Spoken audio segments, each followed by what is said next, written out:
floor. Thank you, Mr. President.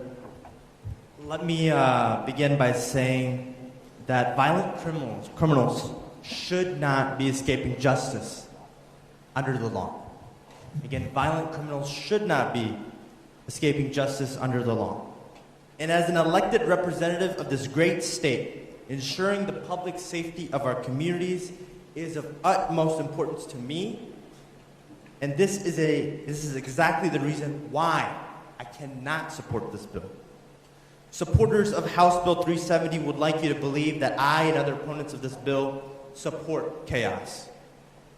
Supporters of this bill would like you to believe that undocumented immigrants in our communities are all barbaric, heinous delinquents that threaten public safety. However, I will tell you, as a son of immigrants, public interest attorney, and a state senator, I am compelled to set the record straight and speak up for the thousands of people that are afraid to speak, and the thousands of children in our communities constantly traumatized by the talk of ICE in their communities. In my short time serving in the General Assembly, I have been pleasantly surprised by the overall level of respect, collegiality, and I genuinely believe, like me, each of you deeply cares about this great state and its residents. However, over the past few weeks, I am deeply troubled and alarmed to see Washington-like Trump tactics being played out in the halls and committee rooms of the North Carolina General Assembly, evoking fear to further an agenda that is shrouded in prejudice. If you read between the lines of House Bill 370 and take a critical look at the timing and the targets of this bill, the motivations are clear.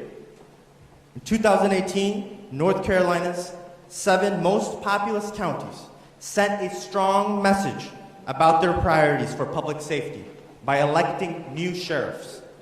Many of these sheriffs cited legitimate reasons to end their voluntary cooperation with ICE. They cited diversion of local law enforcement resources, separation of families, and increased mistrust between law enforcement and communities as being concerns to end their voluntary cooperation with ICE based on the needs of their own jurisdictions. And let me be clear, when someone is taken to jail, it is not because they have been found guilty by a judge or a jury of their peers. It's because they are simply accused of a crime that may or may not have happened. They have not had their day in court, and therefore they have not been yet found guilty.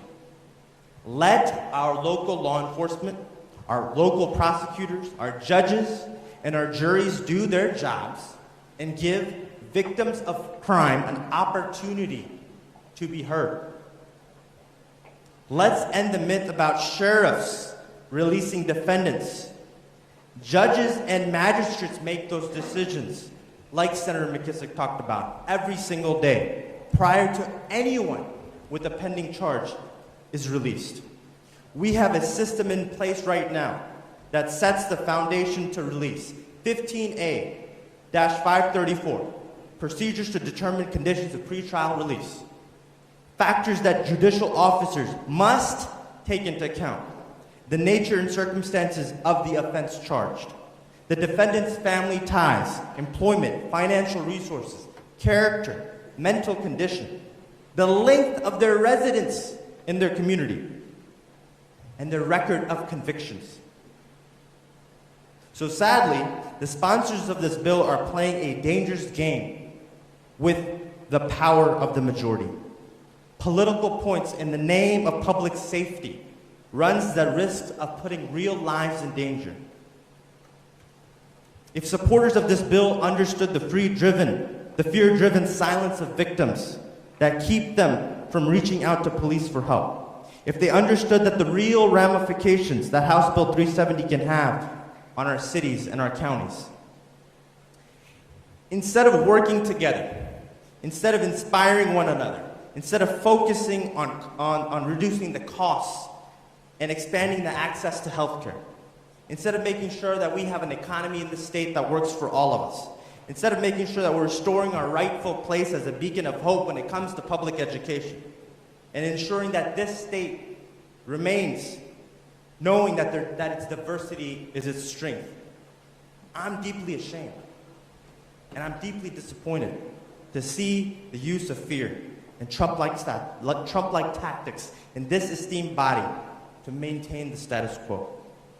Sadly, I can personally tell you I've witnessed the negative ramifications of the use of fear as an attorney that has represented children and has had the opportunity to directly work with our immigrant families. I have heard the distraught voice of the child calling my office and asking me, Mr. Muhammad, when is my mother or father coming home? After being stopped for a broken taillight. I've heard the stories of the children that have had to hold their parents a little tighter and a little longer each day before they have to walk alone to a school bus stop, uncertain if they'll ever see them again. I've worked with undocumented parents to plan out and seek out guardians for their children if they don't return home someday. On both a public and a very personal level, House Bill 370 has the power to do far more harm than good to North Carolina. When did the party of small government, local autonomy, get into the business of federal immigration enforcement? This is the job of the federal government. Why should local taxpayers divert and subsidize our local hard-earned tax dollars to forcefully fund federal immigration enforcement? When did the party of small government decide to deputize our local sheriffs as federal agents? When I asked the committee how much the detention of undocumented immigrants in our county jails on behalf of ICE would cost our local and state government, I never received a clear answer. I was told it might, quote, cost $50 a day. Might.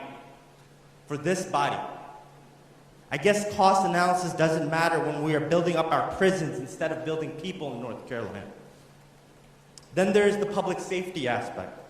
In my conversations with local prosecutors, victims are so afraid of retaliation by law enforcement that they call immigration attorneys or seek out immigration attorneys before they call 911.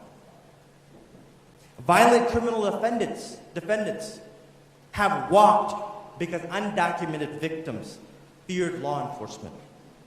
How are we ensuring public safety? How are we ensuring public safety when that happens? When crimes go unreported, that harms all our communities across this great state. For those reasons and many more, I cannot support House Bill 370, and I encourage anyone in this chamber with a heart, a mind, and a soul to do the same. Thank you, Mr. President. Further discussion or debate?